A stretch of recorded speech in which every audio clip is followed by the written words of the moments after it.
Pronto, agora. Bom dia, irmãos.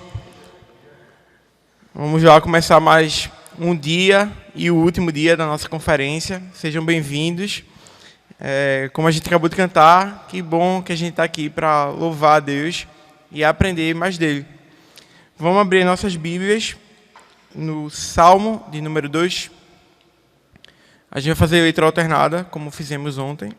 Eu leio os versículos ímpares. E vocês podem acompanhar lendo os versículos pares. Voltou agora. Pronto. O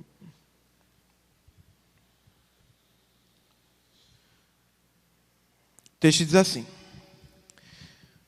Por que se enfurecem as nações e os povos imaginam coisas vãs? O rei da terra se levanta e as autoridades conspiram contra o Senhor e contra o seu ungido, dizendo: Vamos romper os seus laços e sacudir de nós as suas algemas. Aquele que habita nos céus dá risada. O Senhor zomba dele.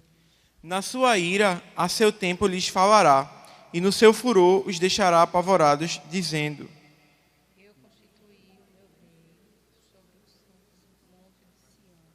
O rei diz: Proclamarei o decreto do Senhor. Ele me disse: Você é meu filho, hoje eu gerei você. Eu lhe darei as nações por herança. E as extremidades da terra por sua possessão. Com uma vara de ferro você as quebrará e as despedaçará como um vaso de oleiro. Agora, pois, ó rei, sejam prudentes, deixe-se advertir, juízes da terra. Sirvam o Senhor com temor e alegrem-se nele com tremor. Vejam o filho para que não se irrite, e não apareçam nos caminhos de quem Deus a sua ira. Bem-aventurados todos os que nele se refugiam. Amém.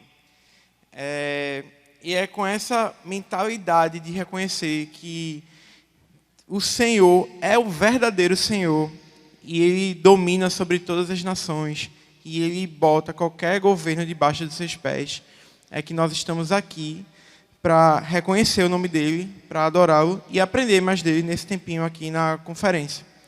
E a gente realmente espera que Deus possa estar falando no coração de todo mundo e que a gente possa entender o nosso papel nesse mundo caído. Amém? Vamos orar. Senhor Deus, Pai amado, obrigado por esta manhã tão gostosa, Pai, por esse tempinho que o Senhor reservou para a gente estar aqui aprendendo a Tua Palavra, aprendendo sobre esse tema, Pai, que diz respeito a este mundo que o Senhor criou, um mundo que está caído, Pai, e que aguarda a Tua restauração. Que o Senhor possa estar nos dando direção, Pai, possa estar iluminando nosso coração, para que a gente possa estar aprendendo, Pai, a viver, aprendendo a glorificar o Teu nome. Abençoa a vida de cada um que está aqui nesta manhã, a vida dos que ainda vão chegar. E nos abençoa, Pai, nesse dia tão especial e tão maravilhoso. Nos conduz. Obrigado por tudo. Em nome de Jesus, amém. Vamos ficar de pé para adorar o Senhor?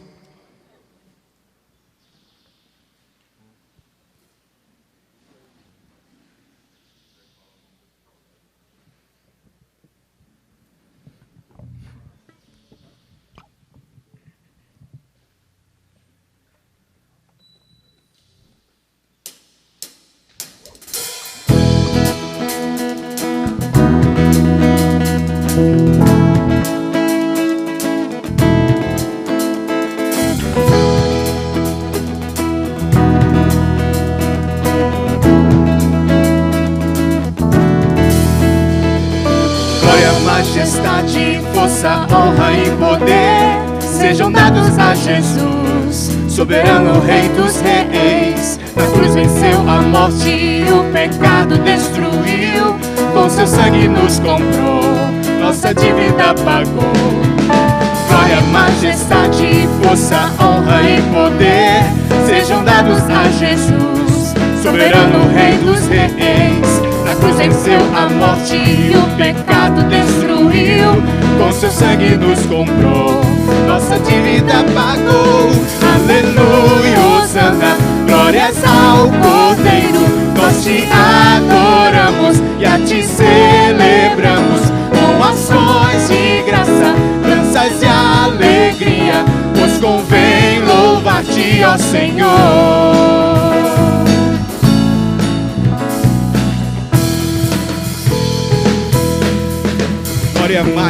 Glória, majestade, força, honra e poder sejam dados a Jesus, soberano Rei dos Reis.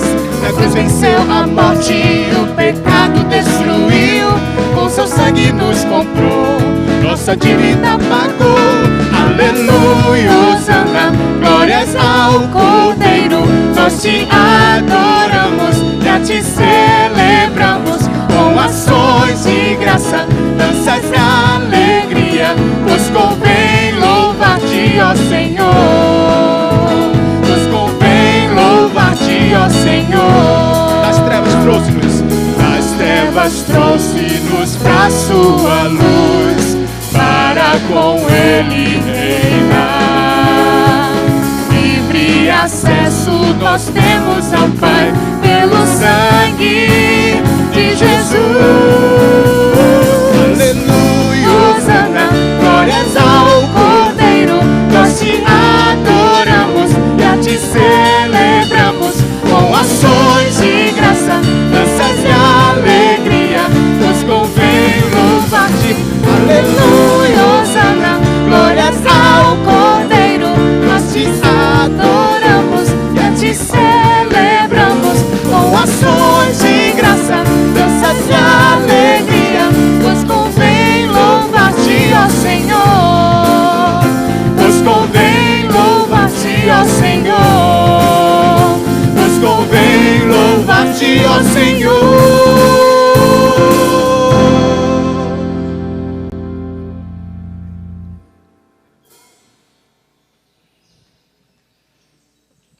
Continuamos adorando, né, e louvando ao Senhor com toda alegria.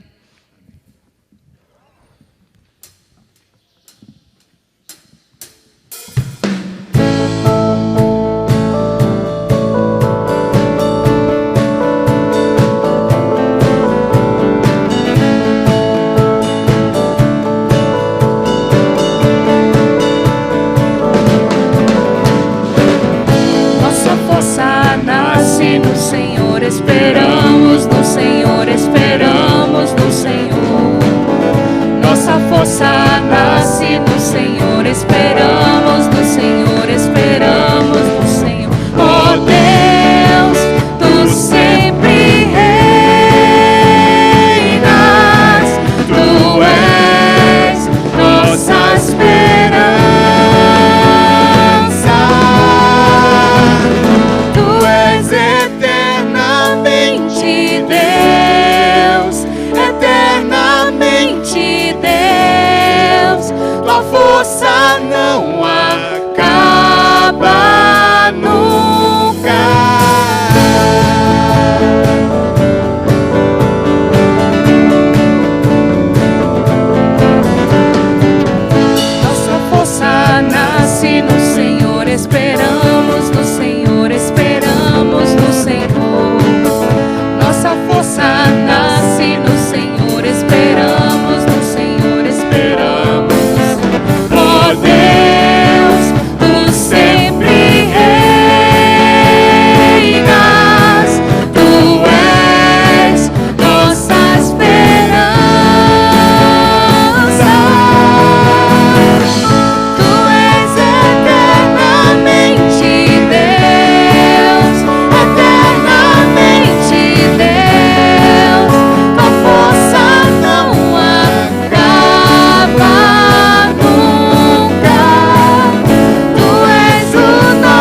Amém. Bênção. Queria convidar o pastor Mateus. Como eu falei ontem, a participação da Igreja Presbiteriana da Madalena não terminou ontem. E é com muita alegria que a gente recebe ele hoje para estar dando continuidade. O pastor Mateus é pastor auxiliar na Madalena há 2 anos. 2 anos. É casado com Gabi Simonton, está ali na frente. E estou orando pela vida dele, para a gente estar começando aqui. Senhor Deus amado, obrigado, Pai, pela vida do pastor Mateus, pela Igreja Presbiteriana da Madalena, Pai, que igreja tão amada e querida e está fazendo parceria conosco aqui nessa conferência. Te peço que o Senhor possa estar nos instruindo, nos falando, Pai, através da vida do pastor Mateus, que possa ser um momento de edificação e que a gente possa estar entendendo melhor, Pai, esse contexto, essa bagunça que a gente vive, Pai, para que a gente possa estar com os olhos abertos e atentos a Ti, Paizinho. Obrigado por esta manhã mais uma vez. Em nome de Jesus, amém.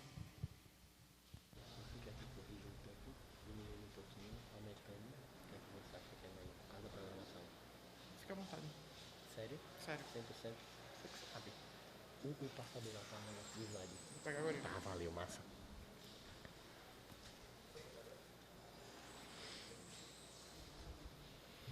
Bom dia, meus amados. Bom dia, pessoal. Graça e paz da parte de Deus. É um privilégio para mim estar aqui presente com vocês hoje, nesse congresso. Valeu, meu amado.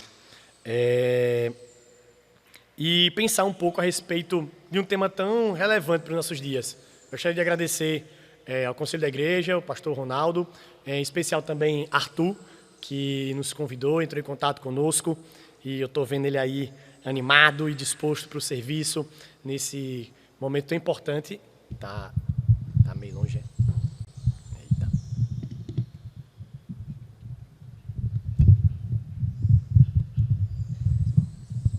Valeu, nada. E é uma alegria para a gente estar aqui, pensando um pouco a respeito desse tema. Eu estava comentando com a minha esposa como é bom a gente entrar em outra igreja, mesmo que não a nossa, que a gente vai sempre, porque a gente se sente em casa. Mesmo estando em outro endereço, com pessoas diferentes, nós percebemos o mesmo intuito, também as mesmas dificuldades, os mesmos dilemas, e isso reflete a beleza que é servir ao Senhor e o privilégio que nós temos. E foi proposto para mim pensar a respeito de um tema que eu considero muito ousado. Tanto ousado o tema, quanto a pessoa que você chamou para falar. Porque eu entendo que tinha que ser uma pessoa um pouco mais assim, gabaritada, mais aprofundada no assunto, que é tão relevante e importante, e que nós debatemos pouco na nossa igreja, diga-se de passagem. Não por desinteresse, ou de alguma forma por não acharmos isso relevante, mas de fato, às vezes por questão de tempo, a agenda ministerial, nós temos vários assuntos para serem debatidos, e às vezes nós esquecemos de fazer essa conexão e de refletirmos um pouco também a partir de uma perspectiva de como nós vivemos nessa terra. E hoje a gente vai pensar a respeito da Babilônia, e conhecendo um pouco mais a Babilônia. E pude dar um título sobre a Babilônia, a mãe de todas as abominações, que nada mais é do que um recorte do que a Bíblia vai falar lá no livro de Apocalipse. E quando a gente vai pensar um pouco sobre conhecer a Babilônia, nós temos algumas dificuldades sobre estudar o passado.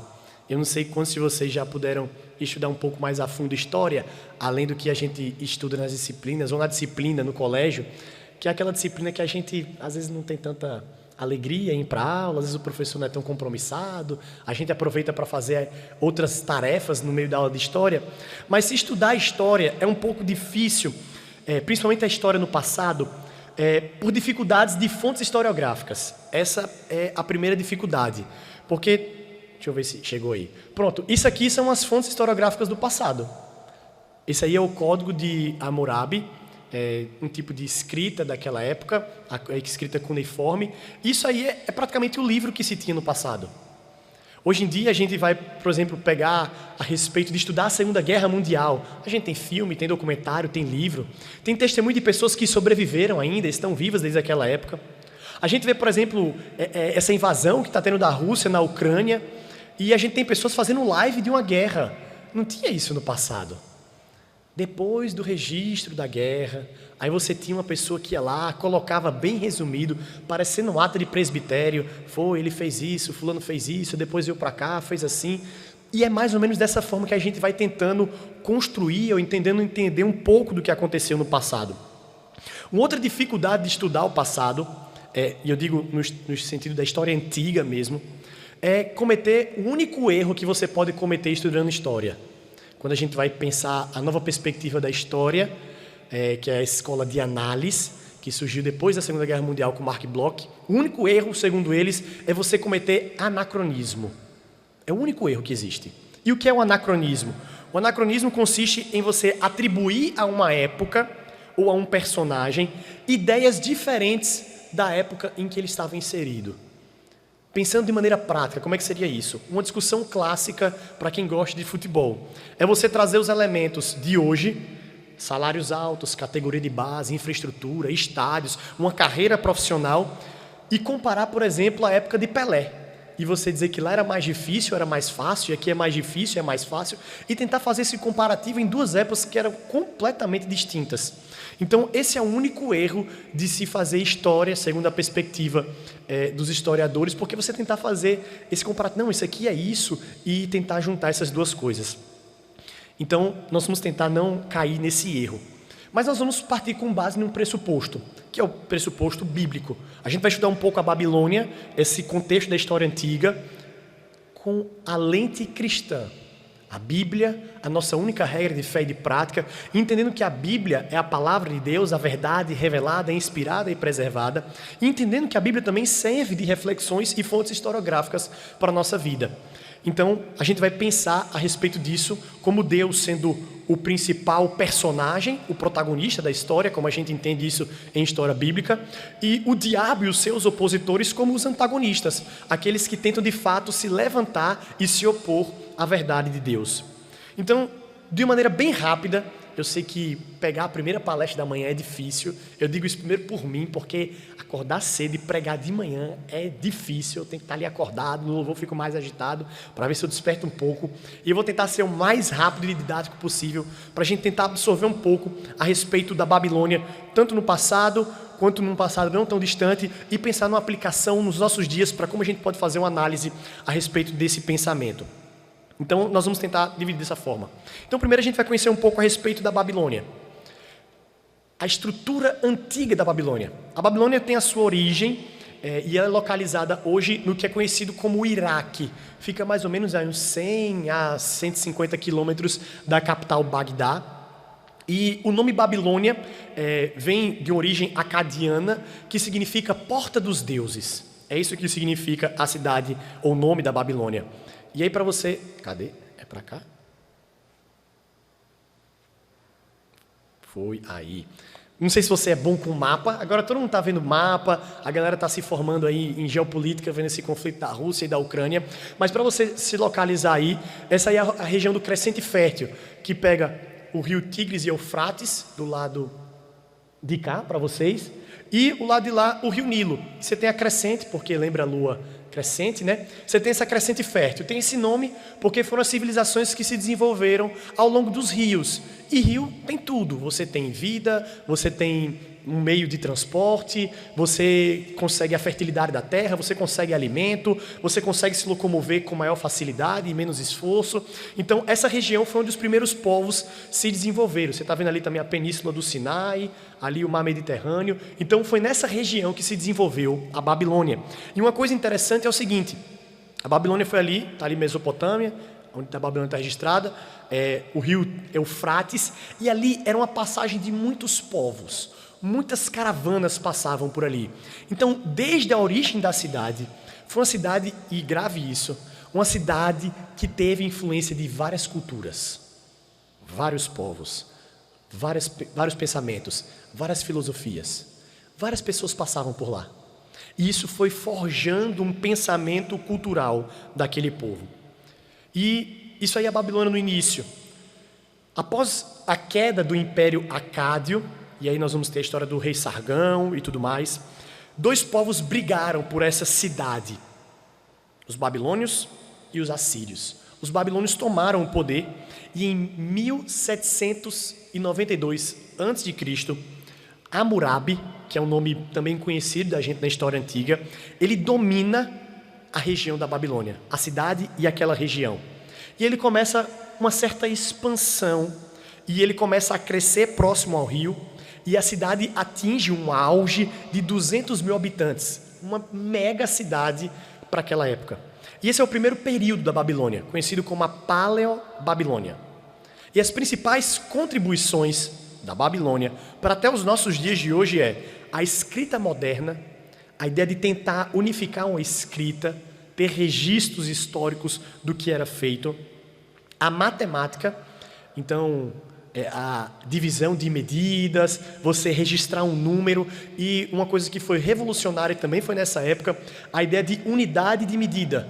Se você, por exemplo, tivesse uma marca lá de 50 gados, você tem que fazer 50 marcações no tabletezinho lá de argila. Eles então entenderam que eles poderiam colocar um número que representasse aquilo. Isso economizaria tempo, ficaria mais fácil nos cálculos. Então, esse desenvolvimento matemático também é uma contribuição da Babilônia.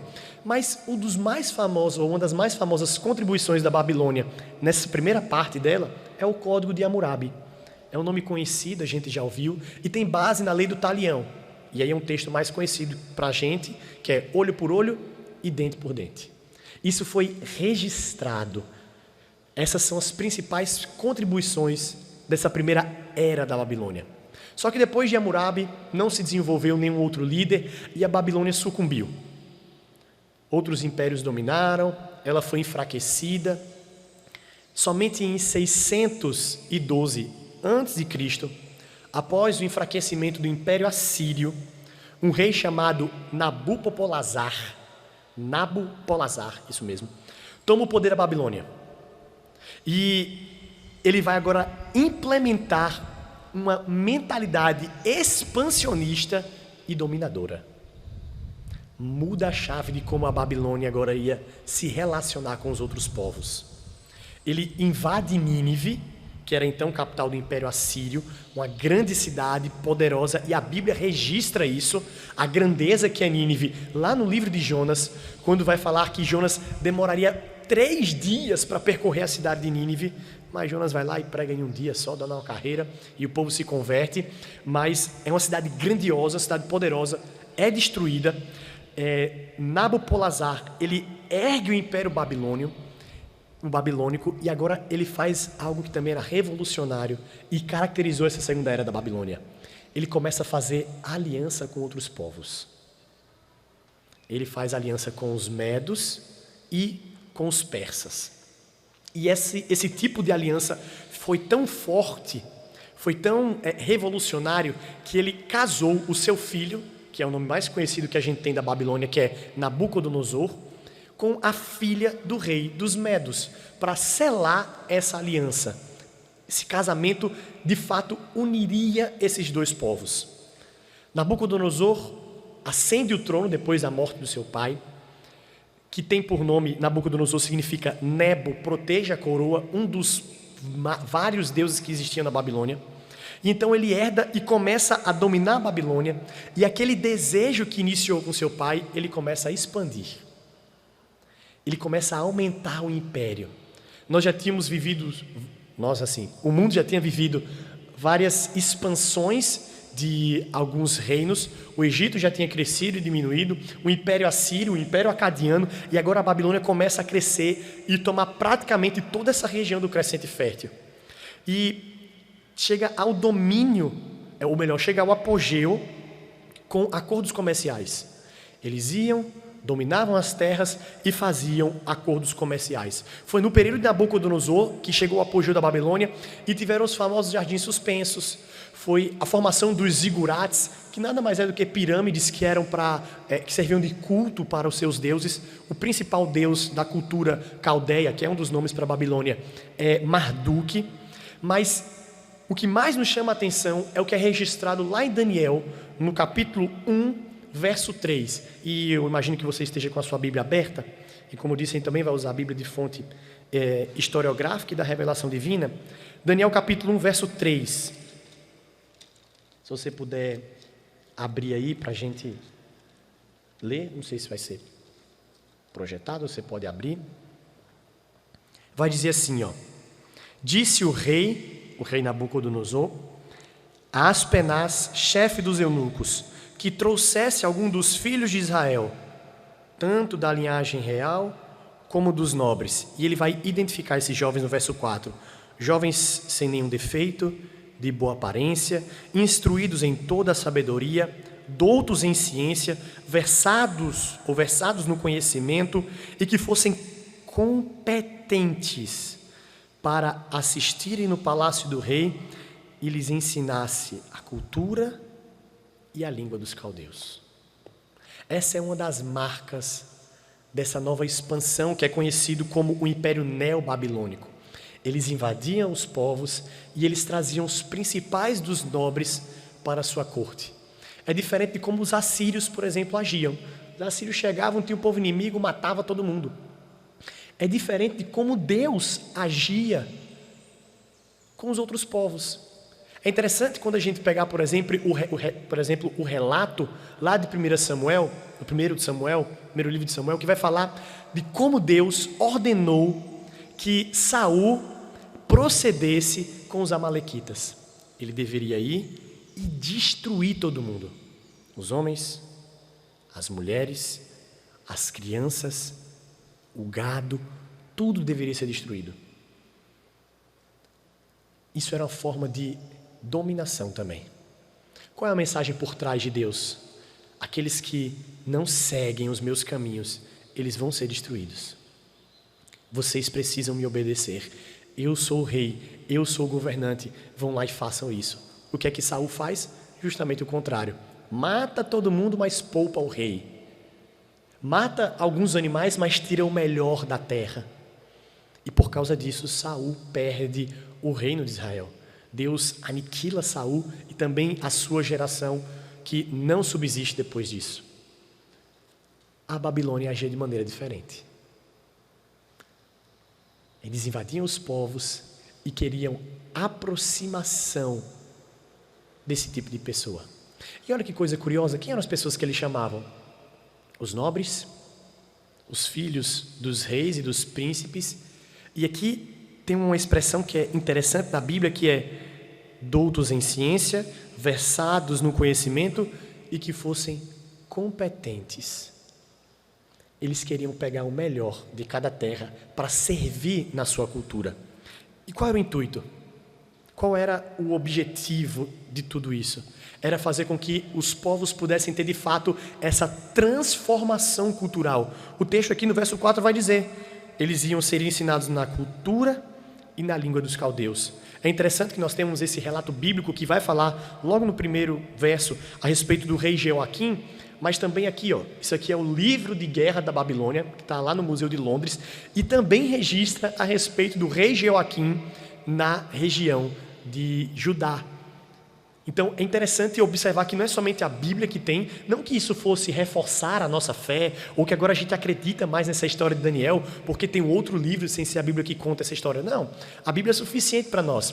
Mas esse registro, esse marco é muito importante, porque o povo de Israel estava em declínio, mas tinha sido um grande império naquela época. Então ficou registrado no livro de guerra da Babilônia. Então nós percebemos essa forma de dominação da Babilônia na antiguidade. O Império Neobabilônico é marcado por isso: expansão, dominação e essa apropriação dos melhores. E é interessante que isso ocorreu porque a Babilônia foi crescendo e foi ficando cada vez mais distante da sua capital. E quanto mais distante da sua capital, mais difícil era governar. Isso aconteceu também com Roma. Foi ganhando dimensões continentais e isso ficou difícil para que eles mantivessem essa unidade territorial. A gente pode perceber isso também com os países de dimensões continentais nos dias de hoje. Como é difícil a gente ter uma unidade de pensamento, de cultura, de característica no nosso país, e nós percebemos países com um tamanho menor na sua população e também na sua geografia, uma maior uniformidade dos seus habitantes. Então a gente percebe isso no registro da Babilônia, na idade na Idade Antiga, os neobabilônicos, como eles tinham essa forma de dominação. Uma informação interessante é que na época do ditador Saddam Hussein, teve-se a tentativa, lembra que eu disse que era próximo a Bagdá, lá no Iraque, houve-se uma tentativa de restaurar a Babilônia, de tentar trazer à tona toda aquela estrutura, aquela grandeza, e na época surgiu até um afã de que, olha, isso são as profecias bíblicas de Apocalipse, falando que a Babilônia vai ressurgir, e mais uma vez, aqueles que tentavam de alguma forma assimilar isso com versículos e a história da redenção completamente desassociada, falharam.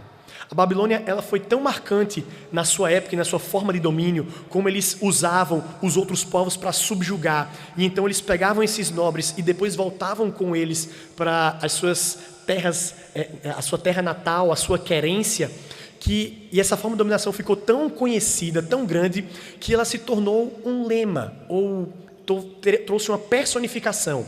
A Babilônia, então, ela fica conhecida como um sistema de rebelião contra Deus. Mais à frente nós vamos ver, por exemplo, em Apocalipse, que é conhecida a Babilônia como a mãe de toda a prostituição, toda a imundícia, todas as abominações. Não é de fato os caldeus ou Nabucodonosor, mas esse sistema, essa filosofia de mudar a cultura para subverter os valores fica conhecido. E essa apropriação também ocorre com outras cidades, como por exemplo Sodoma e Gomorra, que a gente tem, por exemplo, a sodomia, que é a prática derivada da imoralidade sexual, e vem dessa cidade. Então você tem essa herança a partir dessa abominação que foi cometida durante um grande período, e a Babilônia agora tem essa associação com o seu nome. E a gente percebe isso no passado de maneira muito clara. Mas hoje em dia, ou melhor, ao longo da história, a gente percebeu que esse nível de invasão e de guerras, eles foram diminuindo. E é curioso que eu escrevi essa frase na segunda-feira, e quando foi durante a semana, eu vi que eu disse, eu vou ter que mudar isso, porque acabou de ter uma invasão e uma guerra, justamente provando o contrário. Mas, hoje em dia, não ocorre tantas invasões, tantas guerras como era no passado. A gente tem, por exemplo, lá na Bíblia, no livro de Samuel, que vai dizer, na época em que os reis saíam para a guerra, tinha um calendário de guerra, de invasões que aconteciam, mas hoje em dia não é tão comum. Mas isso não significa que formas de dominação e subjugar outros pensamentos ou outros povos não ocorrem mais. Isso ainda ocorre nos nossos dias. E a gente vai tentar fazer uma trilha agora com dois pensadores para perceber como são essas novas formas de dominação dos pensamentos. E o primeiro pensador que eu queria ver com vocês é esse aqui, Max Weber, ou dependendo da forma como você vai falar aí o nome dele. Ele foi um intelectual alemão e ele fica famoso, dentre várias das suas obras e dos seus pensamentos envolvidos, a respeito de estruturas de poder.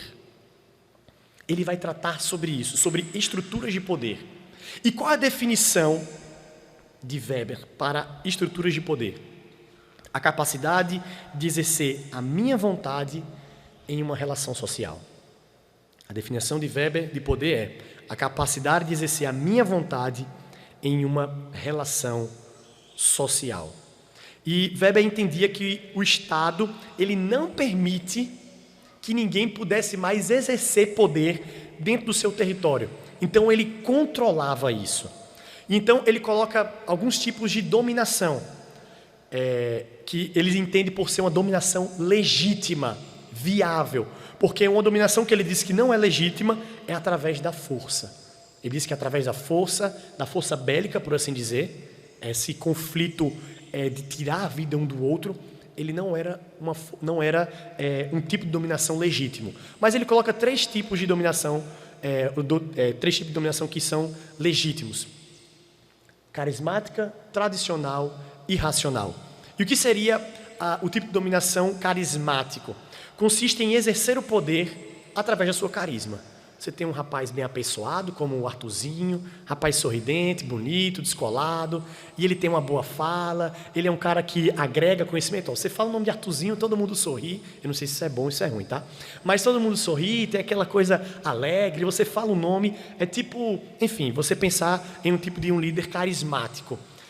Olha que coisa interessante, e aí sem tentar cometer anacronismo, mas a gente percebe esse tipo de como é que eu posso colocar? De pressuposto, de entendimento ou de ideia presente também na Babilônia no passado. Porque se você tem alguém que foi da sua terra, que foi da sua origem, ele sai, quando ele volta, você tem essa identificação. Olha, fulano de tal, já conheço ele, a gente é próximo. Não é isso com o brasileiro? No Brasil a gente quebra o pau uns com os outros. Mas um brasileiro faz alguma coisa fora, parece que é o nosso parente. Não, ele é do Brasil. Tá lá, Olimpíadas de Inverno, e a gente torce para os brasileiros no bobsled. É tipo Jamaica abaixo de zero, não faz sentido nenhum, mas a gente torce por eles. A gente tem essa identificação carismática. E um dos líderes, depois no estudo, não de Max Weber, mas aqueles que estudaram Max Weber, é Hitler. Foi um cara extremamente carismático. Uma boa fala, uma boa retórica, um cara arrumadinho, engomadinho. E ele ia destilando os seus pensamentos, ia cada vez mais crescendo na popularidade das pessoas. É um tipo de dominação legítima, segundo Max Weber, através do carisma. Não o seu pensamento, tá? Mas a sua forma de dominar os outros. A outra forma é a tradicional. E o que é tradicional? É um domínio habitual, a gente pode perceber isso com as monarquias. Você pega a monarquia inglesa, por exemplo, do Reino Unido, que hoje é governado pela Rainha Elizabeth. Um dia, quando ela morrer, e o príncipe William tiver lá seus 132 anos, que vai ser mais ou menos a época que a Rainha Elizabeth vai morrer, que a bicha está durando, já pegou uma outra guerra aí, a sociedade não vai ter problema quando o príncipe William tomar o poder. Por quê? Foi a Rainha Elizabeth, depois foi o filho e tal. Então eles têm esse tipo de dominação, aceitam sem nenhum problema. Mas o foco principal do nosso estudo é o tipo de dominação racional. Por quê? Consiste em controlar através de normas e leis. Por que consiste em dominar através de normas e leis? Porque no entendimento de Weber, esse tipo de dominação é caracterizado pela impessoalidade. Está ali a lei, é para ser cumprida, independente da pessoa. A famosa expressão dura lex sed lex. A lei é dura, mas é a lei. Independente da pessoa. Se você é bonito, se você é feio, se você é preto, se você é branco, se você é rico, se você é pobre, a lei está ali para ser cumprida. E a gente percebe que na prática é exatamente assim que funciona. A lei é completamente imparcial e impessoal. Mas esse tipo de dominação que mais nos chama a atenção, porque a gente vai perceber que, embora tenha conjunções desse tipo de dominação, carismática, tradicional, racional com carismática, Weber ele vai colocar que essas estruturas de poder, esse tipo de dominação, ele é recorrente. E o Estado ou as pessoas que querem dominar, elas caminham por esse tipo de dominação. Então elas não vão mais, muitas vezes, para a força coercitiva, mas eles caminham por esse diálogo. E o que é que a gente vai observar? Várias leis que impõem tipos de dominação para os nossos dias de hoje. Várias leis. Saiu a última lei, não a última, que depois que eu vi essa aí que eu decorei, já saiu outras, mas uma lei famosa, que foi num caso famoso aqui no nosso estado, que foi quando o menino Miguel, infelizmente, caiu lá e tudo mais, teve toda aquela questão, e foi promulgada a lei 17.000, não sei o que das quantas, e tem lá o decreto da lei. 17.000. Você sabe, pelo menos 10 das leis que são exigidas de nós, cidadãos brasileiros, existem mais de 17.000. Weber coloca, isso é uma forma de dominação. É uma forma como estão tentando controlar. Isso não necessariamente é um aspecto negativo, mas é uma forma de dominação. Só que, paralelo ao pensamento de Weber, eu gostaria de pensar sobre outro cara. Esse cara que está meio assustado, acho que acordou por agora, Anthony Gramsci. E ele vai falar de um termo que eu acho que é o que está mais próximo à nossa realidade, que é o de hegemonia cultural. Gramsci, ele foi altamente influenciado por Karl Marx, mas ele também foi perseguido por Benito Mussolini. Ele é italiano, ele foi um dos fundadores do Partido Comunista Italiano em 1924, e em 1926 ele acabou sendo preso, condenado por 20 anos, e é na prisão que ele escreve um dos livros mais famosos, que é Cadernos do Cárcere, e estava muito doente já nos seus últimos dias de vida. Ele foi libertado, dizem que ele foi libertado porque ele foi liberto porque estava muito doente, para que ele não pudesse morrer na prisão e ser tido como um mártir. Então ele é liberto 3 dias antes, morre, e então não tem essa figura dele como mártir por ter sido morto ou ter morrido na prisão. Mas Gramsci ele cunha esse termo hegemonia cultural. Ele bebe do pensamento de Marx com a ideia de que é necessária uma ruptura com a superestrutura que era dominada pela burguesia. E como é que era essa superestrutura? As formas de dominação. E eu vou tentar ser o mais simples possível. Religião e mídia. São as 2 formas que Marx dizia que tinha essa superestrutura. Mas que isso não deveria ser a força. O pensamento marxista que isso não deveria ser a força. No mesmo entendimento de Weber, força que eles entendem é só não ter o conflito armado. Mas você poderia ter esse tipo de força através de outras formas de dominação legítimas, como nós já percebemos. Só que Gramsci ele rompe com o pensamento marxista no seguinte ponto. Porque Marx entendia que só por ter essa diferenciação de luta de classes, que é o principal ponto do pensamento marxista, a luta de classes, essa luta de classes por si só ela ia acontecer, e então essa superestrutura da burguesia ia ser completamente destruída.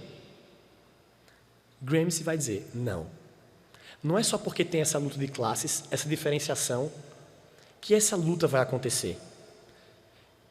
E ele vai dizer por que essa luta não acontece. Porque ele diz que há uma hegemonia daqueles que estão nas castas mais altas, por assim dizer, com os que estão nas mais baixas. Por isso que eles não se revoltam. Há uma dominação com o pensamento.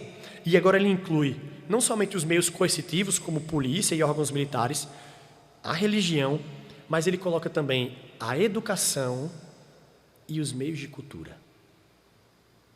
E os meios de comunicação, perdão. Meios de cultura e de comunicação. Então Gramsci vai fazer agora um ataque a como essa hegemonia cultural ela é construída.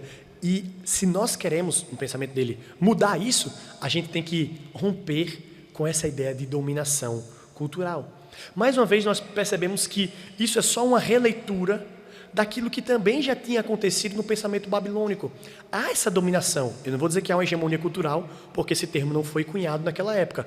Mas há esse tipo de dominação. A Babilônia dominava os outros povos, ensinavam e eles não se revoltavam.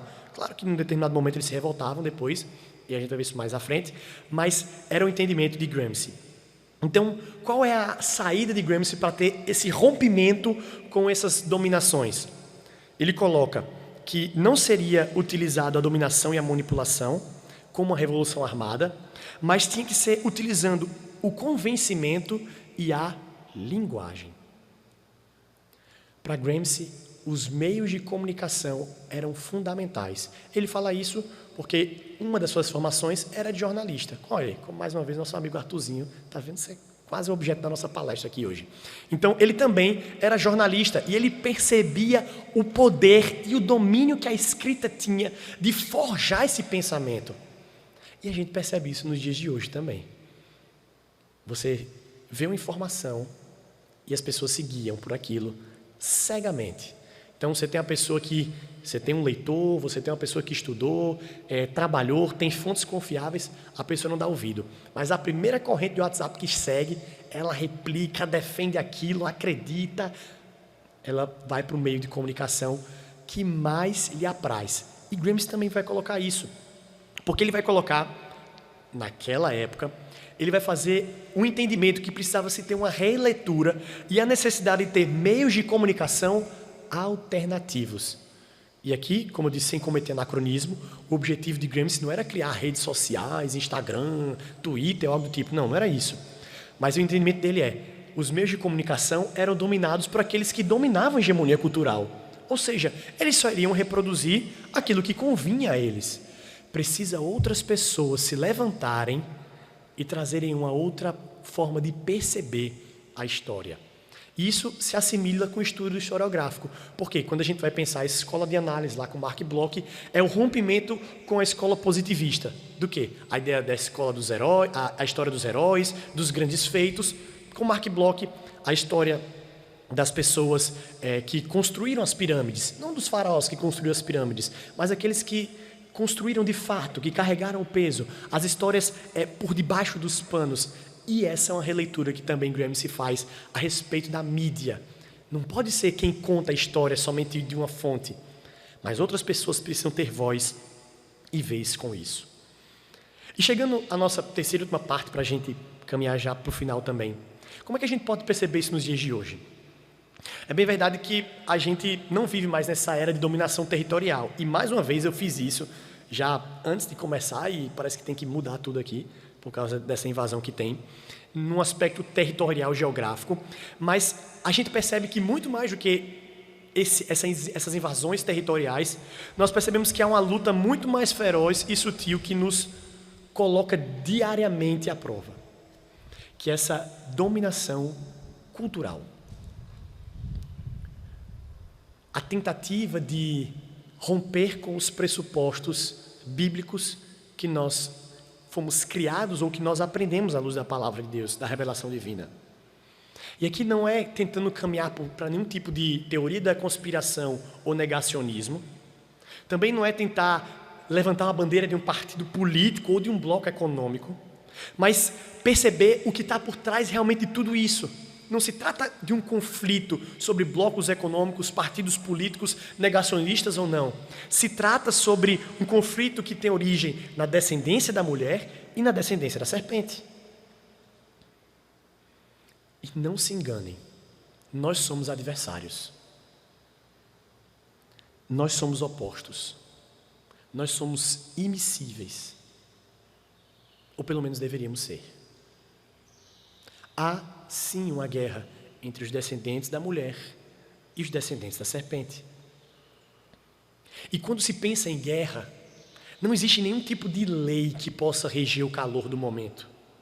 E aqui não é tentando fazer nenhum tipo também de juízo de valor, ou tentar dar um comentário geopolítico da situação, mas a gente não pode se enganar a respeito desse conflito que está tendo na Ucrânia, com a invasão da Rússia e tudo mais.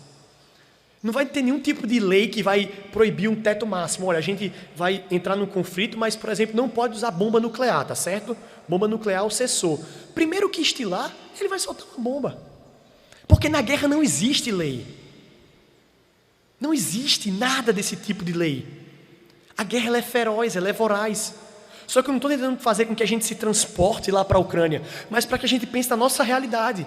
A guerra também não tem lei nessa guerra entre a descendência da mulher e a descendência da serpente. Quando eu digo lei, não se respeitam nisso. No tipo de dominação, no tipo de imposição, não se respeitam nisso. É uma guerra feroz e voraz e acontece diariamente. Há um tipo de dominação que vem de maneira sutil. E esse tipo de dominação, muitas vezes a gente não percebe, porque a Bíblia vai falar que os filhos das trevas são muito mais precavidos do que os filhos da luz. Parece que eles são muito mais perspicazes, muito mais inteligentes, mesmo não tendo a verdade ao seu lado. E fazendo coro para esse pensamento, eu queria trazer um dos posts mais famosos do pastor Pedro Dutz, que ele fala isso daí, ó. A mídia de massa e a indústria cultural vão insidiosamente deformando o vocabulário de nossos filhos, enquanto nós esperamos eles se tornarem maduros, e aí está maduros entre aspas, o suficiente para entender os termos bíblicos. Qual é o contexto disso daí? A ideia de que a gente espera... Não, a gente não pode falar, por exemplo, de teologia bíblica, a gente não pode ensinar sobre sexualidade, a gente não pode falar sobre a história da redenção, a gente não pode falar sobre salvação, a gente não pode falar sobre inferno, a gente não pode falar sobre o Espírito Santo, a gente não pode falar sobre diabo, sobre Satanás para os nossos filhos. A gente tem que esperar eles crescerem para que eles tenham acesso a esse tipo de informação. O mundo não tem nenhum tipo de filtro com eles. Ensinam, mostram e falam claramente. Não, esse tipo de pregação, esse tipo de música é muito difícil para a compreensão dos pequenos. Eles não vão entender. Claro que se colocar "Se das vidas vagas procelosas são", nem eu às vezes sei quem está cantando. A verdade é essa. Mas o que eu estou falando é da densidade do conteúdo. A gente espera. E nessa guerra nós somos letárgicos. Não se enganem. Nós estamos em guerra. Mais uma vez, a gente pode até fazer uma apropriação do pensamento de Weber e de Gramsci. Não é uma luta corporal, como a Bíblia vai dizer. Não é contra a carne ou sangue. Mas existe esse conflito. Existe esse conflito, essa divergência de ideias. É clara e evidente nos nossos dias. E os filhos das trevas vêm de diversas formas. E onde é que inicia tudo isso? Com a maior heresia que já foi forjada e está registrada na Bíblia. Nada a ver. Você já ouviu essa heresia do nada a ver? É a maior de todas elas. Porque ela é sutil. Ela é aparentemente frágil. Mas ela é profunda o suficiente para mudar um pensamento. Quem é que começou com o nada a ver? Satanás. Chega para a mulher e diz, olha, o que foi que Deus disse mesmo? Você não pode comer de nenhuma árvore, é isso? Só me relembre aí, é de nenhuma árvore, é? Perceba como é que acontece a forma de tentar desvirtuar o pensamento da mulher. Elementos da verdade com elementos da mentira. Sim, teve proibição da parte de Deus. Não foi de todas as árvores. Aí a mulher repete. Aqui eu não vou entrar se ela adicionou, se ela estava sendo mais precavida, quando ela disse que não podia nem comer, nem tocar, nem olhar. Mas aí então a serpente mostra a sua verdadeira face. Nada a ver. Não foi assim que Deus disse, não. Preste atenção, vamos fazer uma releitura. Vamos fazer uma desconstrução. Vamos trazer uma nova perspectiva. Vamos ver por um outro prisma. Veja, deixa a sua religião e seus pressupostos lá na sua igreja, lá na sua quadra. Deixa os seus pressupostos ali na sua comunidade. Aqui vamos pensar de uma outra forma. Vamos pensar de uma forma acadêmica. Vamos pensar de uma forma biológica. Vamos pensar de uma forma lógica. Vamos pensar de uma forma mais inteligível. Ali você pode fazer o que Deus está dizendo, mas aqui pense de uma forma diferente. Nada a ver isso que Deus disse, né? O nada a ver é a forma mais clara e evidente, mais palpável dos nossos dias que a gente percebe de uma dominação cultural. E ela vem de diversas formas.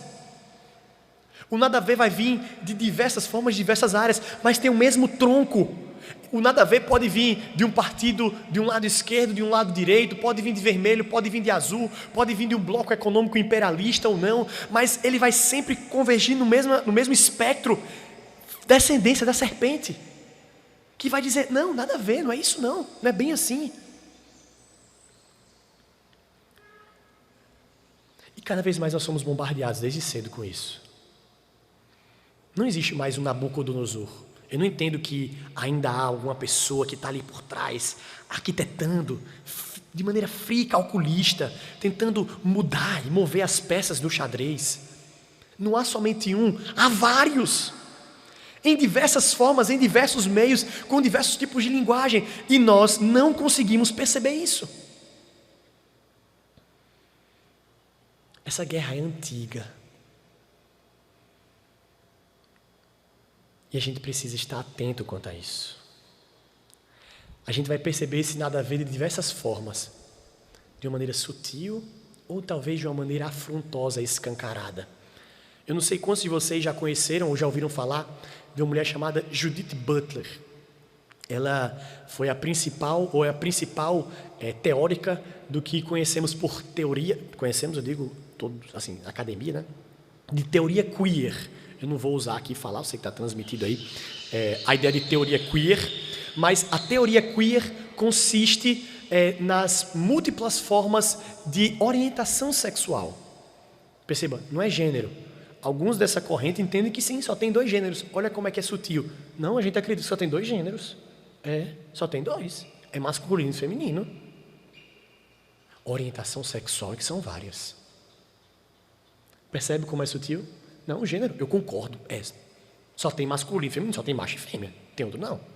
Agora, orientação, escolha, não, aí tem vários. Você pode ser um cis não binário.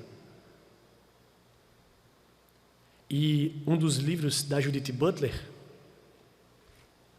Olha como é que ele foi encadernado. Parece com algum livro que vocês conhecem?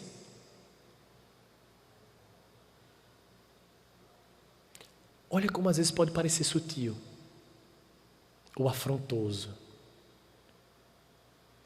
Por muito tempo, nós já fomos conhecidos como o povo do livro da capa preta. E olha como chega. Perceba que isso é uma forma só. Existem diversas falas, pensamentos que às vezes surgem, vêm para a igreja, que se apresentam. E muitas vezes nós colocamos porque nós não conseguimos distinguir quanto a isso. E aqui vem a nossa fonte de reflexão, para nós encerrarmos o nosso tempo agora pela manhã. Como é que a gente reage nesse combate, nessa tensão, que a gente percebe que é histórico? Como é que a gente tenta romper com essa tentativa de monopólio do pensamento cristão? Aproximação ou fuga? Como lidar com isso?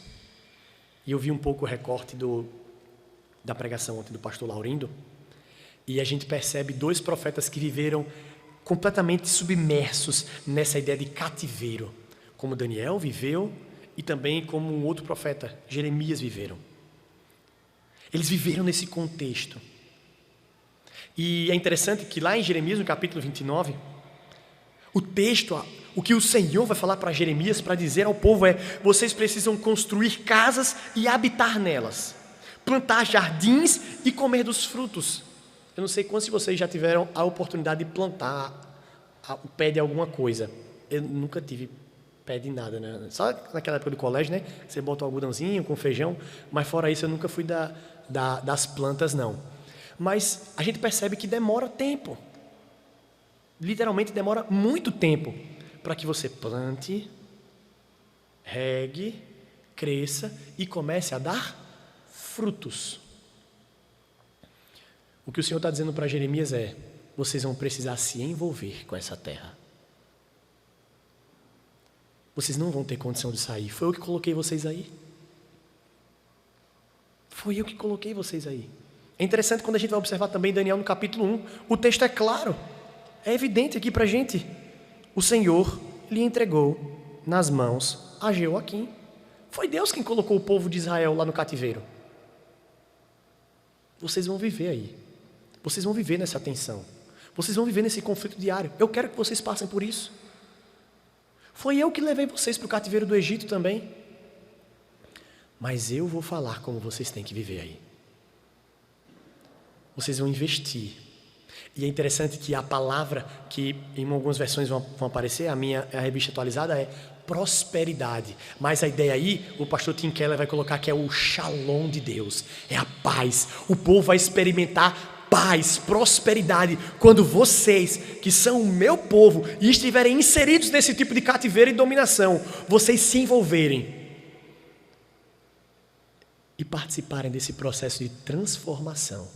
Sim, muitas vezes vocês vão ser atacados, vocês vão ser dominados, vocês vão ter que se levantar, mas vocês precisam estar envolvidos. Vocês não foram chamados para viver num gueto, isolados. Não existe a possibilidade de fugirmos. Nós devemos nos inserir nas comunidades que nós estamos, de fato nos inserir e participar delas, ao passo de fazermos diferença no meio. É estar próximo para não se contaminar, mas não pode estar tão distante que a gente não consiga influenciar. Quando a gente olha para Daniel, a gente percebe isso. Daniel, ele é levado da sua cidade, da sua querência, para um outro país, uma outra cultura. E quando ele chega lá, Daniel tem tudo mudado. Chegam para Daniel e dizem assim: olha, você vai ter o seu nome mudado. E em vez de ser Deus é meu juiz, que significa Daniel, vai ser Belsazar. Adoração aos deuses da Babilônia.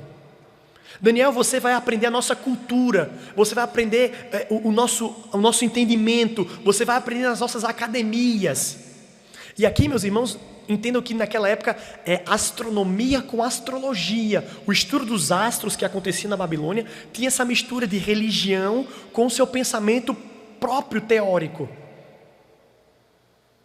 E em nenhum momento Daniel se opõe. Mas percebam que quando falam da comida, Daniel se levanta e diz que não vai fazer. Percebem como é justamente o oposto que nós fazemos? Eu não sei quantos de vocês puderam experimentar de viajar para um outro país ou para uma outra cultura. A primeira coisa que a gente quer experimentar é a comida de lá. É ou não é? Você vai para o Rio Grande do Sul, se for para Gramado, quer encher o bucho de chocolate. Se você for para Porto Alegre mesmo, você quer comer carne. Saber se é diferente, o churrasco de lá e tudo mais, esse negócio todo. Você vai para São Paulo, você quer lá no Mercadão comer aquele meio quilo de mortadela, que o pessoal diz que é bom que só. A pessoa vai para a França, quer comer croissant. Daniel foi para a Babilônia e disse assim, não, essa comida eu não como. Por quê?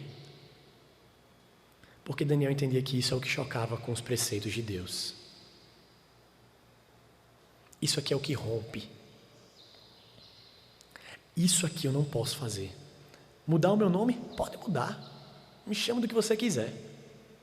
Estudar o que vocês colocam? Não tem um problema nenhum. Não vão para a universidade. Não, cristão, não estude psicologia. Meu Deus, se estudar psicologia, acabou. Vai sair da igreja. Ih, saiu da igreja, é bonito. Não estudo isso não. Daniel não teve problema. Agora, com aquilo que ele sabia que ia afrontar diretamente a sua relação com Deus, ele disse, não, isso eu não posso fazer. Percebe como a gente, quando entra na universidade, muitas vezes a gente faz o caminho oposto? Às vezes a gente é o cara relaxado, que não dá testemunho, que responde o professor, que não age de maneira cortês com os outros. E a gente acha que isso não tem a ver com o nosso testemunho de ser sal e luz. Aí o professor pega e vai falar sobre, sei lá, feminismo, ou formas de dominação, sobre teorias marxistas. Aí, olha aí, tá vendo, querendo dominar a igreja. Peraí, bicho, você é o cara que dá mais mau testemunho aqui na igreja, na universidade. Aí a pessoa chega atrasado no trabalho, não faz o trabalho de maneira correta, não serve a Deus no seu trabalho. Aí chega lá, está tendo um negócio do carnaval. Não, pastor, eu não posso vir para o congresso, não. Eu tenho que ir para o baile de carnaval do meu trabalho, porque assim, faz parte. Olha, o pessoal vai me ver mal. Não, o pessoal te vê mal porque você é um crente que não dá testemunho no trabalho. Porque você é o cara que chega atrasado, você é o cara que é fofoqueiro, ou a mulher que é fofoqueira. Percebe como a gente não consegue ler e ser inteligível nas formas de dominação? A gente sucumbe às coisas que são mais frágeis. Nós precisamos ser, de fato, sábios para lidar nessas questões. Meus amados, o mundo não brinca com isso. Eles levam a sério. E a gente percebe onde a gente mais padece conhecimento das Escrituras. Porque a gente conhece muito sobre o que dizem sobre a Bíblia. A gente conhece do que os teólogos da Reforma dizem sobre a Bíblia. A gente conhece o que os novos teólogos dizem sobre a Bíblia. E isso é importante. Mas nós não conhecemos a Bíblia. Nós não conhecemos, por exemplo, a mensagem profética de Jonas. Você consegue falar a mensagem profética de Ageu? A diferença de Ageu para Obadias? Ou qual a diferença de Esdras para Neemias? A gente não conhece.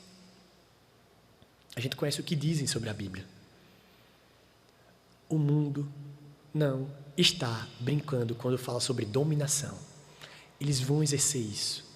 E se nós não estivermos fortalecidos na palavra de Deus, o Senhor Jesus Cristo já diz lá em Mateus 7, se não estivermos no firme fundamento, na rocha, se a gente está construindo os nossos pensamentos, os nossos pressupostos na areia, vai vir uma tempestade e vai derrubar. Jesus fala isso depois de uma pregação enorme e maravilhosa do Sermão do Monte. Quando a gente pensa sobre a Babilônia como a mãe de todas as abominações, não é para a gente temer, não. É para a gente ter o entendimento de que existe o cavaleiro branco que veio para vencer e já é vencedor. o Deus poderoso que nos garante a vitória e já nos mostrou o caminho que nós devemos andar. Vai ser difícil? Com certeza. Foi Ele que nos colocou aqui. Mas isso não significa que nós devemos nos subjugar, abaixar a nossa cabeça e engolir tudo aquilo que tentam colocar para nós. E às vezes isso acontece dentro da igreja, nas conversas. Que o Senhor nos ajude a permanecermos firmes cada vez mais, na certeza de que Ele já nos mostrou como quer que o seu povo viva, através da verdade, a verdade de Deus revelada, inspirada e preservada. Amém? Vamos orar mais uma vez, agradecendo a Deus por esse tempo. Mais uma vez gostaria de agradecer a oportunidade aqui de estar com os irmãos, o pastor Ronaldo, o conselho da igreja, também o pastor Gustavo, que está aí, uma bênção, e louvado seja Deus por esse privilégio. Oremos ao Senhor.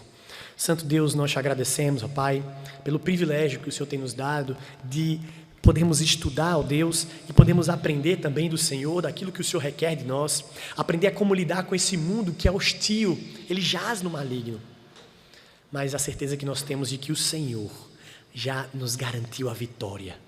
Nos ajuda, Deus, a estarmos atentos à Tua palavra, atentos à Tua voz. Nos encha com o Teu Santo Espírito, ó Deus. Nós queremos ser cheios do Teu Espírito Santo. Nós queremos ser bombardeados pela verdade do Evangelho. Nós queremos, ó Deus, ser dominados pelo Espírito Santo e evidenciar a marca principal do Espírito Santo, que é santidade. Porque nós sabemos que santidade agrada ao Senhor. Muito obrigado por tudo, Pai. É assim que nós choramos, no nome santo de Jesus, que morreu na cruz do Calvário, mas hoje vive e reina por todo sempre. Amém.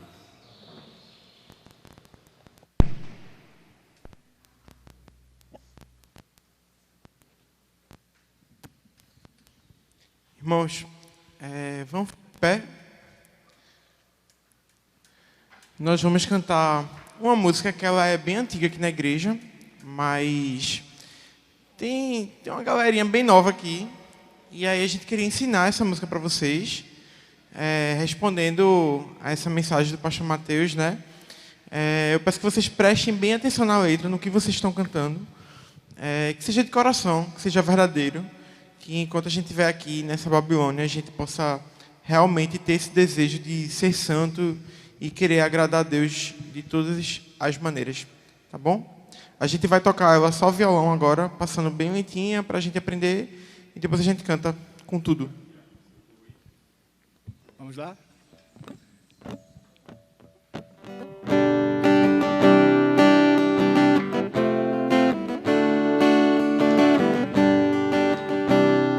Temos tudo a ver com Cristo. Minha vontade é te pertencer, Senhor, e me afastar das coisas que não me convêm.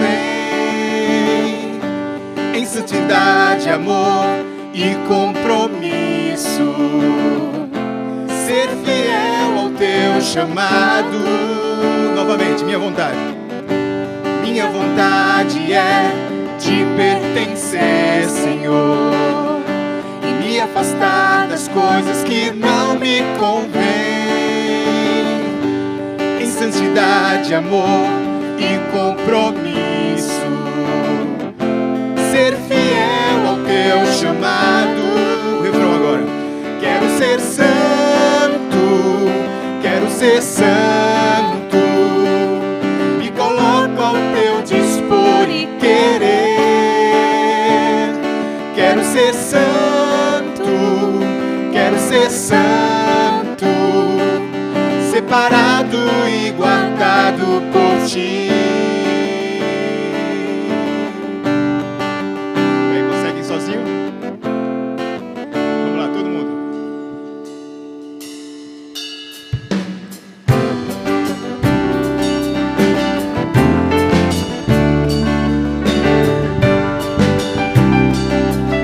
Minha vontade é te pertencer, Senhor. Minha vontade é te pertencer, Senhor, e me afastar das coisas que não me convêm. Em santidade, amor e compromisso, ser fiel ao teu chamado. Novamente, minha vontade é te te pertencer, Senhor, e me afastar das coisas que não me convêm. Em santidade, amor e compromisso, ser fiel ao teu chamado. Quero ser santo, quero ser santo, quero ser santo. Me coloco ao teu dispor e querer. Quero ser santo, quero ser santo, separado e guardado por ti.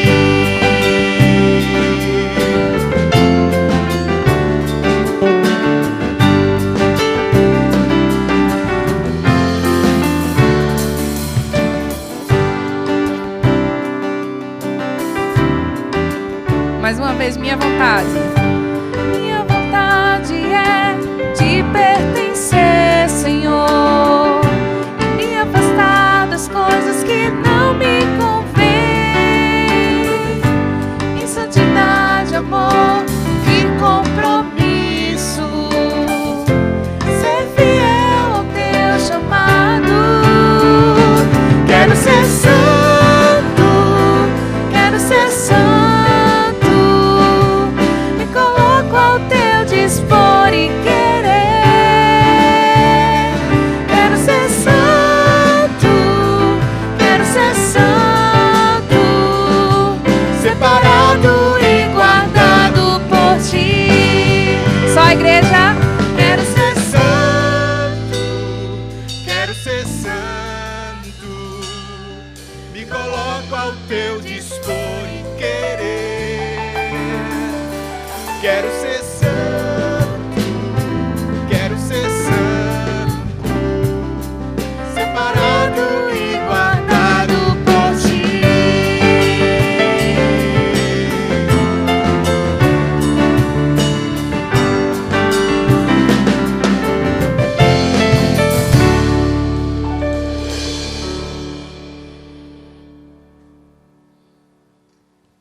Amém. Queria convidar o pastor Gustavo para a gente orar encerrando esse momento, orar pela vida do pastor Mateus e por Gabi. E logo em seguida a gente tem alguns avisos para dar. Vamos orar.